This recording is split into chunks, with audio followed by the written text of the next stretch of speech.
Whew. Ow. Hey guys, welcome back. I'm Bill. This is Trying to Stand, where I try new things in pop culture because I've been living under a rock. Not so much in this case though. I've been debating almost a month now whether or not I wanted to do this video. I am very familiar with Bo Burnham's work leading up to his latest Netflix special, which we'll be talking about predominantly today. Inside, it was a very intense experience. I held on to the footage for a while. I edited it. I sat on it. I wasn't sure if this was something that people would enjoy or people would want to check out, but people have been asking in the comments what my thoughts were, and so I figured I'd still make the video. So yeah, don't forget to like and subscribe if you haven't, ring the bell, check the settings, blah, blah, blah, YouTube words. I also have a gaming channel, Bill Chill Gaming, that's linked in the channel tabs on this channel as well as in the description. Speaking of the description, there are resources for information on social injustices in the world. There's an Issues in the World card, as well as resources for Black Lives Matter, Stopping Asian Hate, Trevor Project resources, mental health, and crisis lines, should you or someone you know need them. It's gonna be weird to talk about Bo Burnham as a whole. Like I said, I wasn't sure if I even wanted to make this video because I know all of his work leading up to this. I've been listening to him and watching his stuff since I was in high school. And with this channel, I always enjoy the exploration without having context. So there is no explanation. It's just discovery. There might be layers of explanation. I'm going to try my best to avoid it, just give my thoughts. I'm going to talk about just a little bit on my experience with Bo Burnham's work leading up to Inside, what little usable footage there is of me watching it. I did kind of do this by watching the special as opposed to listening to each song and breaking each one down as I go. And I hope you enjoy. Click the stuff.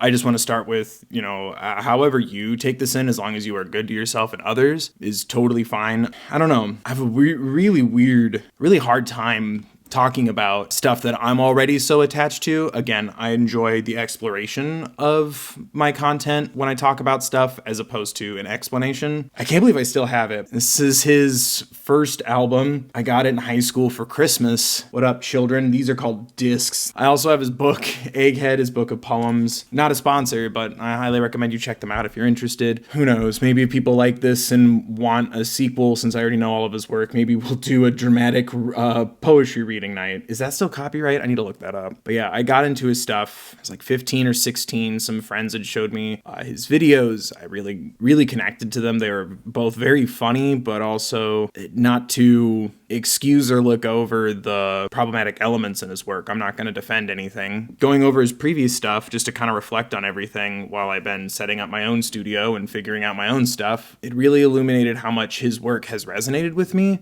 This was the first time someone had ever told me it's not okay to be called the things that I've been called in a direct way. That wasn't my grandpa or something, words like baguette and sort of throwing those people in a negative light and showing me that it's okay that it bothers me. It's being bullied, but specifically in these ways. Both my friends in high school, but then also my friends in college, I feel like always took a different energy away from things. So I've never really felt like I've connected to someone with my thoughts on this stuff, but being surrounded throughout my life with a lot of aggressive and negative religious views, but also just homophobia in general. Not to say all religious people are homophobic or all homophobes are religious.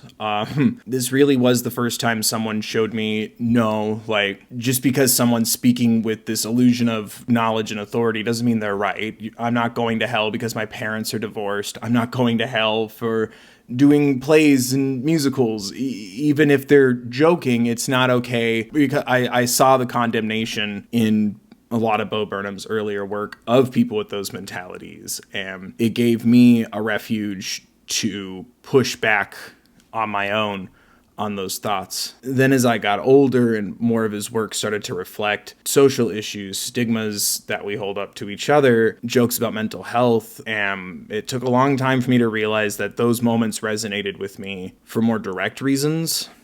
and I appreciate that. And I feel like it's been kind of this beautiful feeling of coming full circle, have Inside now drop. And it was definitely interesting sitting here, having what little platform I have on the internet, and then seeing the world turn, so many different things happening, and trying to figure out how to do it, you know. And that's literally where this whole thing starts, is intention and impact. What's the right and wrong way to do? But then boiling it down to, is what I'm doing helping? Should I stop? Should I leave you alone? Grappling so much with those kind of things on my own, it was really jarring, but also really helpful. I always go with my honest reactions. It's not a bit, it's not a character, it's just who I am. So I'm sorry if these aren't overwhelmingly long or funny, but I'll have that up, and then we'll come back and talk about the songs individually. But this is the closest thing to a Trying to Stand Bo Burnham videos you're gonna get, because I've been listening to all of his stuff for a very, very long time. And like I said, it's always been a weird relationship, but I'm still even now kind of scared to share my feelings. I want to say it the right way. I don't want my story to sound like I'm trying to glob on to other people's bigger, more intense experiences with these kind of problems and stuff, because there is a lot of privilege in not only being white, but being able to kind of push those things off as shitty comments or jokes. I would perform in class, my whole family thinks I'm gay, or my whole family ... doing it from the perspective of stereotyping people. I don't know, it was weird performing that song and then people telling me after the fact, like, oh, so you're coming out then, you are gay. It's like, no, I think you missed the point. I think it's one of those things that pushed me farther away for so long from exploring those things about myself, and I'm still working on that. I don't know. I hope you enjoy my thoughts. His music has helped me through a lot of stuff, and like I said, being in a room where the majority of the people in the room are saying, at the time in the early 2000s, I don't speak to them now, I don't know what they think now, but saying things about like, oh, we're teaching children XYZ, gay, blah, blah, blah, like propaganda stuff, and sitting there and feeling like that's not right, being kind of the weaker voice in the room, or the outnumbered person in the room, and then listening to his music about how people like that are to be ignored, laugh at it. I'm not going to say that that's the best way to do it. You know, maybe he didn't even come from the best of intentions when writing that stuff, but it really did, just my personal story, and I don't want to ever speak for other people. It helped me be supportive of the people who need me and not placate myself to uneducated opinions of those around me. It helped me kind of push against that complacency, gave validity to that feeling of, no, that doesn't sound right. Anyway, that's kind of my thoughts on his work. Before the shots of me watching, we're going to cut back here. I'm going to talk about each song. I'll have the lyrics page like I always do for reference as I go. I hope you guys enjoy. There's a lot of heavy topics up ahead, links, as well as in the description, mental health crisis lines and other resources should you or someone you know need them. Yeah, I hope you enjoy my thoughts. I like the synthy. Oh, fuck. Oh, shit. Well, that got real. Yeah, significantly slashed the budget, and this is just what I've been doing for the last 3 weeks. This is gonna be harder than normal. Oh, fuck. Yay, silly Bo Burnham voice. Right, Jesus. Stop making eye contact with me, it's freaking me out.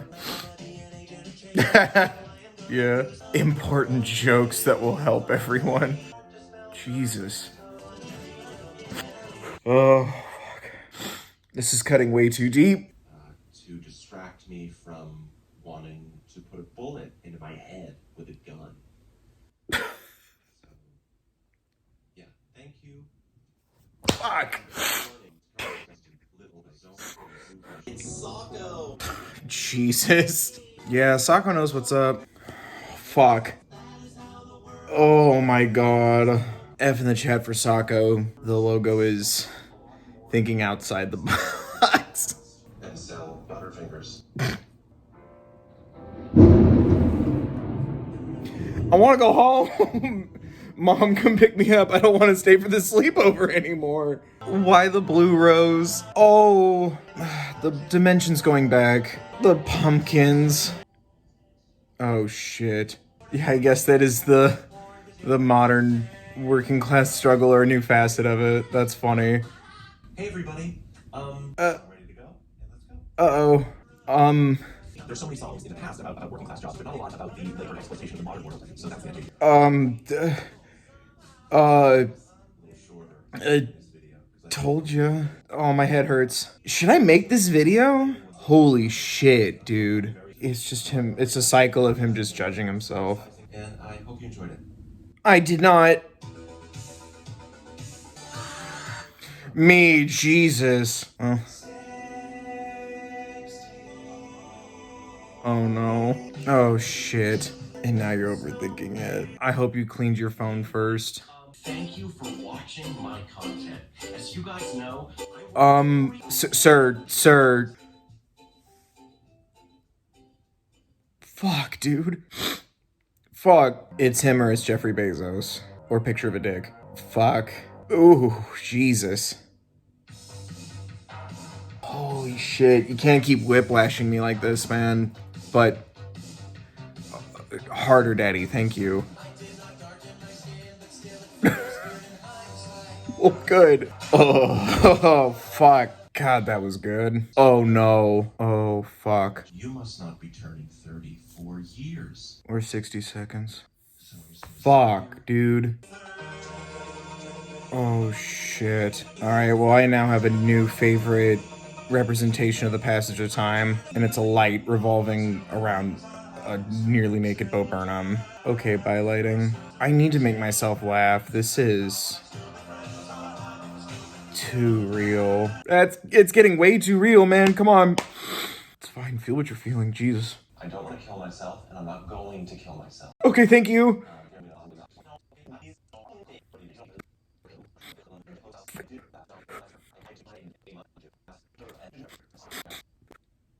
Fuck. Yeah, an intermission's probably a good idea. Oh, Jesus. Oh, hell yeah, some Fortnite funnies. I like the music. The music is actually nice on this. Should I be making this video? Fuck.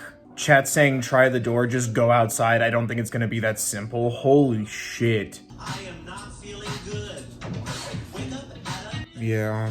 Oh my god. It's gotten a little too deep, man. Fuck. I feel this one a lot, too. This is weird. Fuck. Yup. Jesus fucking Christ. So yeah, who fucking cares? Fuck you and goodbye, and let's keep going. Fuck. I can't. The fucking whiplash. Holy shit. What's burning? Oh, okay. I heard the crackling wood and I'm like, please don't set your shit on fire. I'm stressed. That was fucking haunting and terrifying. No, man, you got this. It's okay. That's what film's for, doing multiple takes.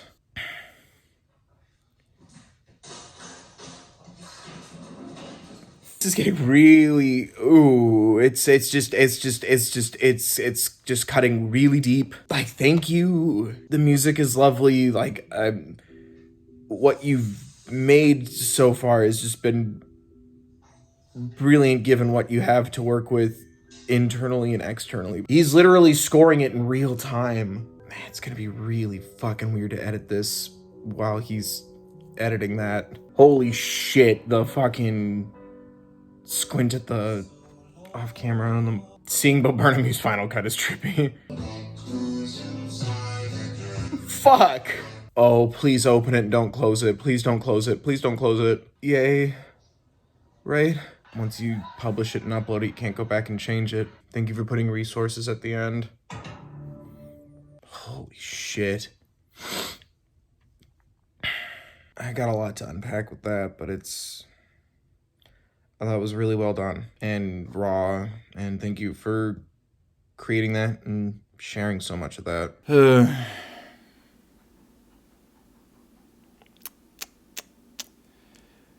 I'm not joking. It was really weird to, is it this one? There we go. Like, it wasn't a joke. Like, it's the weirdest damn thing. Like, I literally, once I'm done setting up the studio, my reward is I will watch Bo Burnham's inside, film my thoughts, maybe later make a video for the next week or the following week, just an extra thing. And like, I literally was like spending the day messing with lights, measuring things, marking things, soundproofing, getting the colored lights put in and everything so I can change stuff in case I wanted to do something cool. And then sitting down and watching him do all that with more experience and more budget and better stuff. It was really jarring before we even started with the first song. And I really appreciate that this project exists. As someone who's been such a fan of his work, there's always an inverse track or two. Instead of the traditional something poignant wrapped in satirical yummy chocolate candy, it's something poignant with a yummy chocolate candy center, if that makes sense. Instead of there being something important at the core, it becomes the shell with a good joke or two at its center. And I feel like with Inside, we got the most back and forth there. Again, this is all new for me. The last time we got a new Bo Burnham special, I wasn't making YouTube videos. So I was a consumer. Daddy Made You Some content would not hit me the same in 2015 or 16 as it does now. Opening with his struggles with mental health, kind of prepping you for that. It definitely has this bittersweet kind of feeling to it. At first I was worried that the intention would be, I'm contractually obligated, as he said previously, in what? I thought that's what we were going for, but no, this time it's been more about my take from it anyway. It's his headspace, he's been having a rough time, even going so far as to say his genuine name, which even just that line just like invites you into the gravity so fast, downplaying himself, being apologetic for what you've been experiencing. I found it really interesting to open in that way and then go straight into questioning not only other people's intention, but your own intention. What is the best way? Acknowledging that you don't have an answer, but then also fearing, if I do something, is it even worth it? Is it even helping people? Especially, I think reverting back to a pre-recorded medium, like how this special went, as opposed to live shows and tape specials, the more traditional stand-up format. It's so true. I'm in an empty room right now. I don't know if people are even going to watch this long, if they're going to care, if I said the last X number of minutes of things right. You already don't know as an entertainer what value you're really bringing to other people. I'm just repeating someone else's words. I'm just wearing a costume. I'm just, walking from stage right to stage left. Like, it's already a little disjointed, but you get that live reaction from people or people after the show, or even something negative. You get a review or someone comes up to you and says, "You suck." You get a response. You don't know what people are going to do. And he even talks about that later too. Like, are you on your phone? Are you paying attention? But I don't want to know. So sitting here and trying to take in the fact that you don't even know if telling jokes is the right thing to do, if it helps people, what benefit do I give others? I don't even make jokes teaching you how to put out fires. I'm not solving any of your immediate issues or social issues. Is that the right thing to do? Is provide comfort when people need to be paying attention? Am I paying attention the right way? And, it's definitely something that I don't even have an answer to, and I grapple with all the time. Am I doing this right? And especially during all this, and especially coming off of when he talks about his anxieties and everything, which I, in my own way, felt, grieving over losing my grandpa at the end of 2019. I didn't go outside for months. We still haven't had my grandpa's service because we wanted to wait until the spring of 2020. So he's still in a box right now. So in a way, hearing him talk about his own experiences and how like January 2020 hit, he wanted to start doing stuff on stage again. And same thing with everybody. I'm not the only one. I'm not the only one who felt what Bo Burnham felt throughout any of this by any means, but it really hit home in a lot of ways.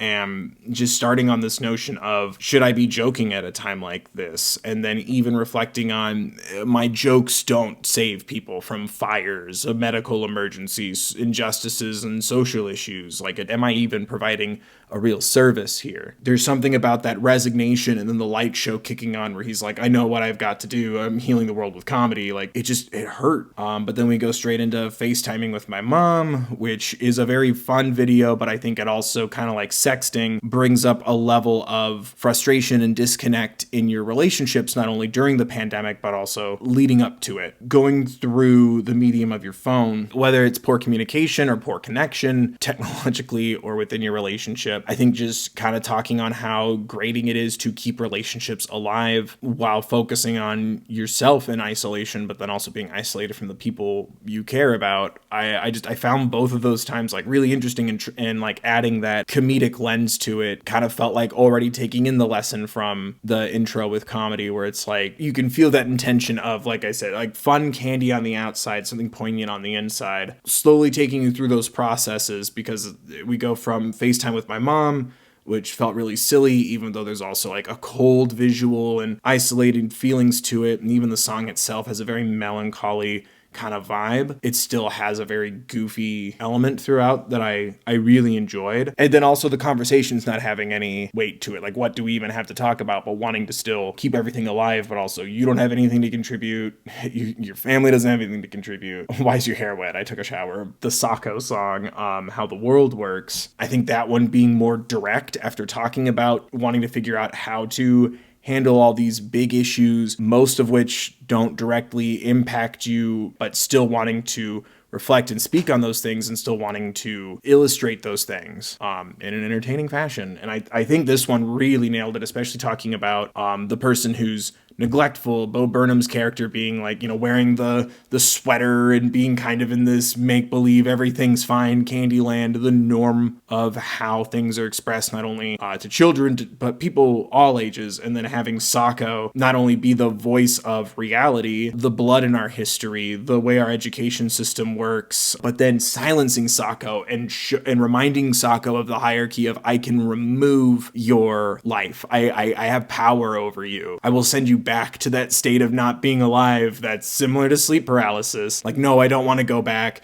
And then the power in, yes, look at me. Yes, sir. Like, clearly defining that there is a socioeconomic level split. Even after he complies, does the harmonies, and ends the song, he still screws them over anyway. Commenting on capitalism, commenting on the working class. Call me sir. I'm your boss. I control everything. I can, in this case, eliminate you, but I can fire you. I can remove your health care, whatever you're providing for yourself or a family. Like, the amount of imbalance in power that goes on here, to the point where then you have complacency, and then you can still have the power to take that away. Even when a subordinate, Sacco, is being compliant, you still have that power. And let me tell you, as someone who got laid off very early into the pandemic, that kicked me in the gut, in the crotch, just like the rest of these songs. Sorry if the lighting's screwed. Playing with the lights, messed with the camera all over again. I don't have the energy to fix it. But then going from that to White Woman's Instagram, where it's very funny, with just the slightest hint of something more impactful in the middle of it, because at first I found it to be a very silly, very lighthearted song, and it is. Pumpkins and the visuals, but then starting to slowly break down the dimensions, the shot, the framing starts to shift, and we go from that Instagram, TikTok, the vertical, to the wider scope of things when we're talking about, I hope you're proud of me, Mom, even though you're not with me. I miss you. I have a good job. I have a good partner. I have a good life, and all these positive things, and then going straight back into a goat cheese salad, right? Mom, I love you. Give a hug and kiss to Dad. A goat cheese salad, while poking fun at this, opening that lens for a second. It's like, well, sometimes people do this because there's pain, and this is a distraction for them. This is another form of content creation, but also the honesty of, like, misquoting Martin Luther King and picture of an avocado, like the randomness of it, the missteps. Like, it's not a flawless thing, and it doesn't mean every single person is going through something. It's just the generalization of, while we make fun of these things and see how silly and bizarre and over the top it can get, I also really admire the sentiment that's just there for a minute, just a little glimpse of, what if someone who's trying to control these shots, the coloring, the framing, all this stuff, what if it's control because you've lost something in your life, or lost control over your life? Because really, who has control anyway? It's an illusion. Wishing that your deceased parents knew what you had and never knowing if they would be happy with your life, with your partner, never being able to feel that pride, so then trying to get that validation through social media. I found it to be really interesting, and it didn't feel like a get out of jail free card. It doesn't excuse, here it is, some random quote from Lord of the Rings incorrectly attributed to Martin Luther King. Is this heaven? Like, it doesn't take away from the things that are annoying, problematic, inaccurate, things that could even be offensive, what have you. It just, the reality of it, and I really liked that. I liked this feeling of making fun of the concept without making fun of an individual. I just thought it was really insightful, and it's that reality of, like, again, it's not a get out of jail free card for everything, but you don't know what someone else is going through. That's my takeaway from it anyway. It has an amazing hook, I won't lie, but I think because it has such a limited scope for that thinking beyond over-the-top pictures and the inappropriate quotes, that moment is so much stronger, whereas with How the World Works, you're kind of prepped for it the whole time. It feels sarcastic. The sweater he's wearing, the puppeteering work, like, it already sets you up for something's wrong and it's silly. It's a little more in your face. Unpaid intern, I feel like both Bo Burnham and I covered what this meant right away. This modern shift in the working class world of you're an unpaid intern, but then immediately going into, here's what the song means. It means nothing. Why am I talking? I'm being stupid. This is nothing. This is annoying. And this vicious cycle he put himself on, underreacting to his reaction to unpaid intern. First I thought clearly a message of creators like me not making content like this, which it still could be, and I won't deny. I've been questioning, even right now I'm questioning whether or not I'm going to make this video or upload this video. I think that's more the gameplay element than this. I think this, because he said, I'm going to stop this, he takes control of it and stops it, and the whole time he just starts slowly devolving into putting himself down further and further. I don't want to be pretentious, but I feel like everything needs to mean something, otherwise what am I doing? This song means nothing, and then it starts with, here's what this song means. And I found it really eye-opening to that cycle. Jeffrey Bezos, I think all these songs speak for themselves, honestly. He makes my job very easy with how direct he can be with his work. Screaming, quick cut to him on the ground, questioning why we did all this as a society, I think speaks for itself. The growing titan with the ability to literally help the world and just doesn't. It's a very middle finger piece, but also it's this weird feeling of share your secrets of success with people, Jeff. Don't you want more people to succeed? Don't you care about employees? Like, it just opens this whole can of worms. It's weirdly catchy, but I think it's the chaos of it, and I think as we start to see the highs and lows and energy, and I feel like the first Jeffrey Bezos segment was the first time I really felt that, I don't know if the word is manic, but the energy spikes and dips, because obviously we get the crash when we cut to him on the ground. That was the first time I really felt the spikes in energy, and it just, how all over the place it is. It really started to take me into, yeah, he's inside his house, but we're inside his mind. And then we have sexting, which again, I think is more or less a part two of FaceTiming with my mom, where it's about not only how difficult it is to keep up with relationships during the 2020 of it all, but also before it while dealing with your own stuff, and the lacking of communication, trying to interpret what emojis means, because this communication has devolved to just pictures. And then it kind of relays how phone interactions like that can still be difficult and vulnerable. I liked how it both felt very monotonous and impersonal, but then we started to get into I'm alone, negative thoughts about your body. It devolved from meaning nothing to meaning so much, or I guess it escalated. And I liked that, where it's like both the impersonal interactions we can have, but then also how much it can grow and fester regardless. But I liked how it started in such a cold place, and then it just became so much negativity and chaos. I love Problematic.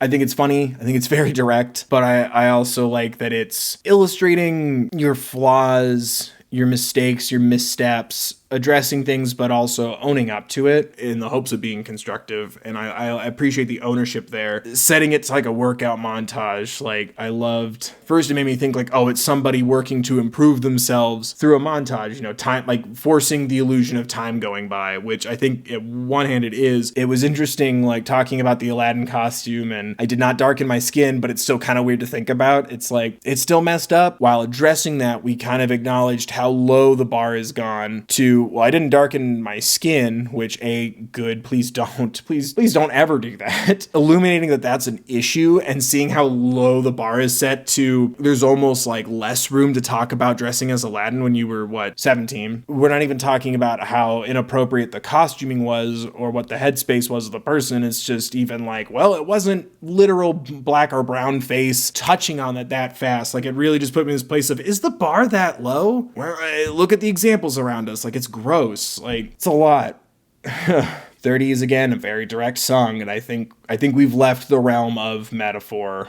Honestly, everybody felt it. This isn't what we wanted. This isn't what we were expecting. We all had goals. We all had wants. Time still moves forward despite all of this. My birthday was the day where everyone was told to stay the hell inside. I liked 30. I liked the light with the beat, but I especially liked it revolving around him, like I said, the passage of time. And again, links and resources in the description touching on mental health and suicidal thoughts. I've had a lot of my own struggles as well as some of the people in my life. There was something about hearing, I'll give it 10 more years. Again, all these songs towards the end are very direct. I'm not 100% sure how to talk on them, and I feel like there's not really a lot of room for interpretation. That's just me. The precursor of Look Who's Inside, again, I think the audience check-in, I think not only talks to his disassociation because he's not doing live shows anymore, so he's not what's getting a laugh. Like, there's no way to test all this stuff out like you would with comedy or with stand-up. Comment sections, likes, dislikes, like, you don't really know how this is going to go, but it's also like, if it wasn't going the way you want to, it would be discouraging, and it's like, I want the feedback, I want the reassurance, I want some of this, but I also can't know right now because it might change things or stop it. It won't be in its rawest, purest form. I feel like his vocal abilities, maybe it's because it's all pre-recorded instead of live, so maybe there's less stress, and also he talked about his panic attacks and stuff. His vocal abilities like really came through in this whole special. It just, especially when we start getting to the end, Welcome to the Internet really messed with me. The escalation to that point, just the madness of it, but Welcome to the Internet really wrecked me because, again, it's like you feel like you're part of this evil monolithic thing where it's like, I share a platform as well as a digital space with a lot of awful people, and it's really hard to grapple with sometimes. That cold, like almost like a sleazy Music Man kind of vibe, because it does become like a patter song, and it's that overwhelming amount of information, and that's just it. It's the internet. It's a bottomless pit now. It used to be so simple. Started out with a kiss. How did it end up like this? That Funny Feeling is not a fun song for me. It has a very ominous, we were going down a destructive path in so many different ways, whether you want to talk about global warming or you want to talk about us as a society or even just the internet. I think it's just about seeing the card tower fall and just realizing we never did anything to reinforce our own society. So when it starts to crumble in whatever direction, the 2020 of everything, the things that the consequences of our actions, essentially. All Eyes on Me, I think, is the hardest, one of the hardest. It's painful. This is the one where he opens up about stepping away from live shows and getting help and getting better and then wanting to get back out there at the beginning of 2020 and then everything else happening. And then it's like just feeling lost and disconnected. Right as things started to look hopeful, floop, you're back inside. Like, now everyone's going through it. There's so many more things to process and struggle with, especially the part where he shouts, everybody just get up. It's heartbreaking. It just feels like that's the moment to focus on your feelings and like be angry, be frustrated, like wanting that illusion of doing live shows and stuff again. And that moment, when he grabs the camera, it's so devastating. And then, I don't know, the way that the show ends, it's really painful because at first I thought him going outside and being locked out and everyone laughing, at some point you have to let go of the project because he talks about, I'm never going to finish this, screw you. Because like at some point your art, once it's out there for everyone, you can't keep tinkering with it. You can't keep editing it. It's done. It's out there now. People are now going to apply their filters, their minds to your work, and it's no longer yours anymore. But then I thought, what if it's a fear of relapsing? Because he goes outside, takes a minute, tries to go back inside, and he can't. And now there's people laughing. He's been exposed. He's outside now. There's no going back. There's been a progression in a sense. And if you were to start to change, relapse, or decline, people will notice. You're exposed now. You're being illuminated. And it was no longer a light source he could control. It was more disembodied voices, but it wasn't him pressing the laugh track button, right? And I don't know. I think there was something about that fear of not only reintegrating, but then if it becomes too much, you're stuck outside now. You've shared this part of yourself now. And then being afraid of that. What if you want to go back inside and you can't? Some things are out of your control. I loved it for being so honest, but also I think there's something really special about less seemingly less scripted, because I think it was. Like, I think it's real. Like, when he knocks over the camera and catches it, the times where he gets angry with himself, or the parts where he's like breaking down in tears, like, I think that's real. Even if it's somehow not real, it's presented in a way to where it's supposed to be a raw encapsulation of reality. And I think it's a way of kind of bottling a relatable yet microscopic level of some of the experiences that we went through. It acknowledges these things in real time. It's just met with so much precision. Even in the funnier, lighter moments, you can feel this element of desired control. And as much as you can do with the lights and the angles and the editing and all this stuff, you still feel like you're still in one room. You can kind of feel that obsession over the project. I think that rawness and that honesty keeps you able to go in and out of that headspace in that room with them. I don't know. I hope this is what people wanted. I feel like I just rambled about it for literally an hour. I think the biggest takeaway for me is just acknowledging that we need to acknowledge this was hard and is hard. Whatever pace we move at trying to find the new normal, I think it's important to acknowledge what we have been through, what we did right, what we did wrong before, during, and after this. The fact that it's not just a shared experience, but a shared traumatic experience. Cut each other slack, but also hold each other accountable for what we're doing correctly or incorrectly, whether it's a personal thing or an internal or external. I think it gives you permission to start to feel that way in however way you want to do it. Whether you did or didn't have a personal thing right up until 2020 happened, or whether you live with your parents or talk to them on the phone, or dating culture in quarantine or what have you. It's like, I think it's just about giving yourself permission to examine what you feel is familiar through this work. Like I said, resources in the description. But yeah, I hope you guys enjoyed this. I would like to do more content like this in the future if you're interested, where I talk about things that I already have more information about. Sometimes that's something that stops me from doing a video. Maybe people will be more interested in that. Let me know if you want more by liking, subscribing, ringing the bell, checking them settings, check out my gaming channel, blah, blah, blah, YouTube words. What are your thoughts on Inside? I know it's a little different. I know the energy is a little different than normal, but I hope you still enjoyed it all the same. Hope everyone's staying safe and well. Be mindful of others, drink water, wear a mask if you choose to go out. Remember to take care of yourselves, please.